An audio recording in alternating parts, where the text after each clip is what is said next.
حضرت سیدنا ابراہیم علیہ السلام نے عرض کی، یا باری تعالیٰ آج تو مجھے دکھا کہ تم مردے زندہ کیسے کرتا ہے۔ مالک تو نے مجھے دل کی آنکھ سے تو دکھایا ہے، میں ظاہری آنکھ سے دیکھنا چاہتا ہوں کہ تم مردے زندہ کیسے کرتا ہے۔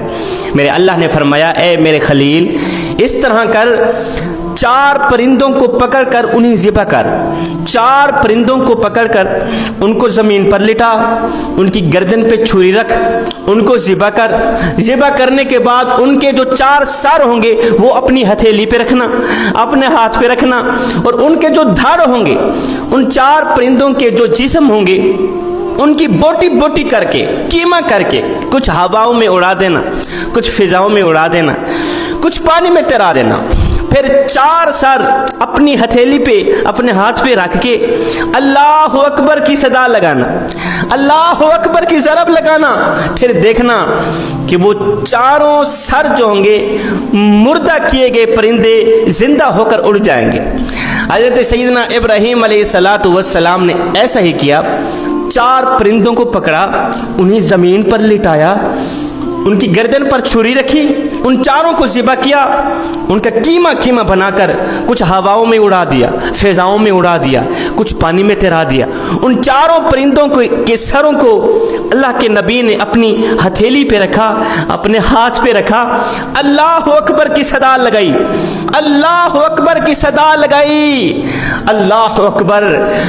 قدرت خداوندی دیکھو، ایک ہوا چلی، بکھرے ہوئے گوشت کے اجزاء کو جمع کر کے اس ہوا نے اللہ کے نبی حضرت سیدنا ابراہیم علیہ السلام کے ہاں حاضر کر دیا اس گوشت کو۔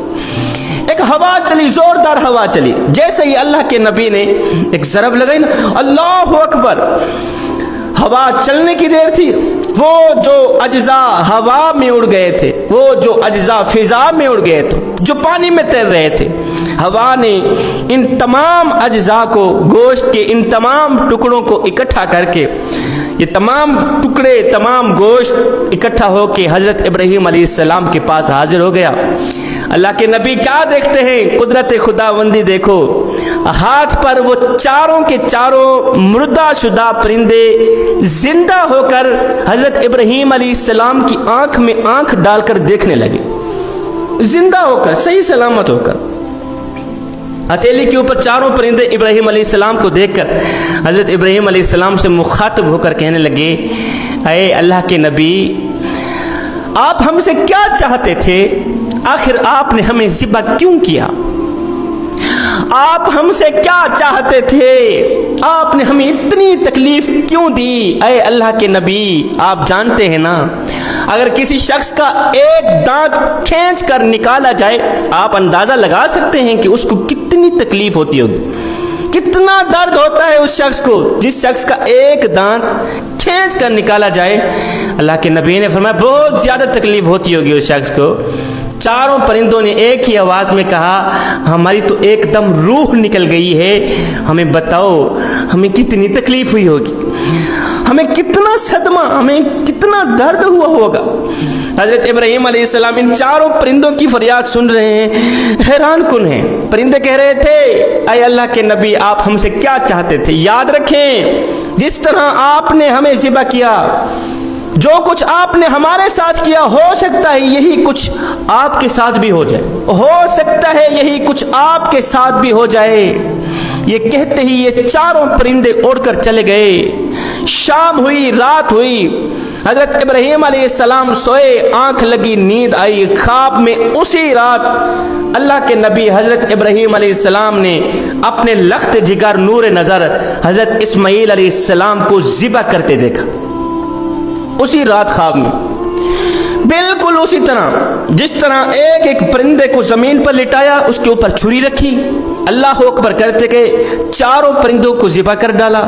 سیم اسی طرح آپ خواب میں دیکھ رہے ہیں کہ آپ اپنے لخت جگر نور نظر حضرت اسماعیل علیہ السلام کو زمین پر لٹایا، بیٹے کی گردن پر باپ نے چھری رکھی اور ذبح کر رہے ہیں۔ اور مجھے بتاؤ تو صحیح، اللہ کا نبی ہو جس کا نام خلیل اللہ حضرت ابراہیم علیہ السلام ہو، جد الانبیاء ہو، اگر وہ کسی کو تکلیف دے تو اس کو سہنی پڑتی ہے، وہ جیسا کرے ویسا ہی اس کے ساتھ کیا جاتا ہے۔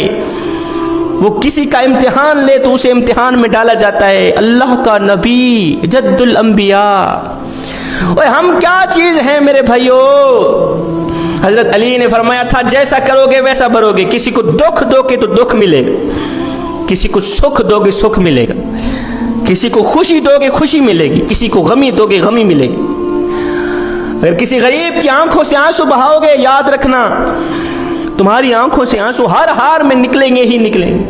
کسی کو دکھ دے کر, کسی کو درد دے کر, کسی کو غم دے کر, کسی غریب کی آنکھوں سے آنسو نکال کر تجھے کیا لگتا ہے کہ تو ساری زندگی ایسے ہی مسکراتا رہے گا؟ نہ بندے نہ, بس وقت کے الٹنے کی دیر ہے, تیری باری بھی دور نہیں ہے. اس لیے کہ زندگی کے کسی نہ کسی موڑ پہ اپنا کیا آخر بھگتنا ہی پڑتا ہے.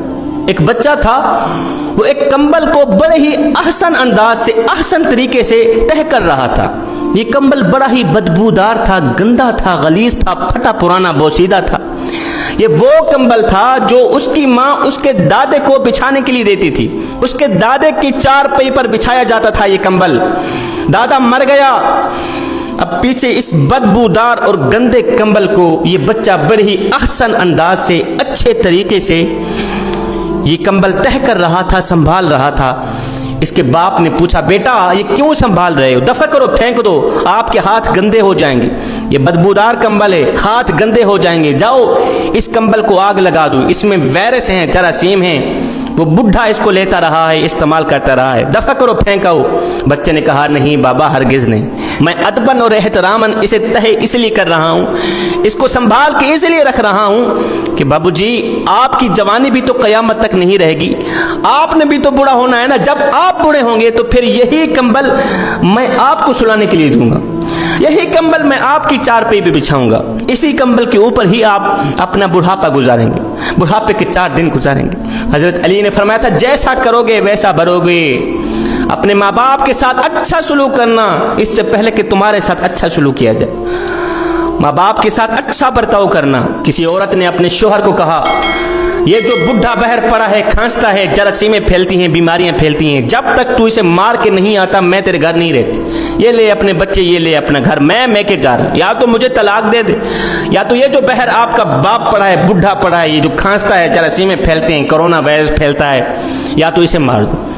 اب اس شخص نے کیا کیا, رات کے دوسرے پہر اپنے بوڑھے باپ کو اٹھایا, کندھے پہ رکھا, جا رہا ہے. کہاں جا رہا ہے؟ سمندر کی طرف جا رہا ہے. اللہ اکبر, باپ کو پھینکنے جا رہا ہے.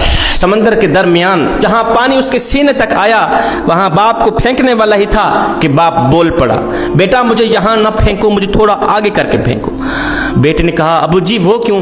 کہا بیٹے یہاں پر میں نے اپنے باپ کو پھینکا تھا, تو مجھے تھوڑا آگے کر کے پھینک, جبکہ تیری اولاد مجھ سے بھی آگے کر کے تجھے پھینکی. جیسا کرو گے ویسا بھرو گے.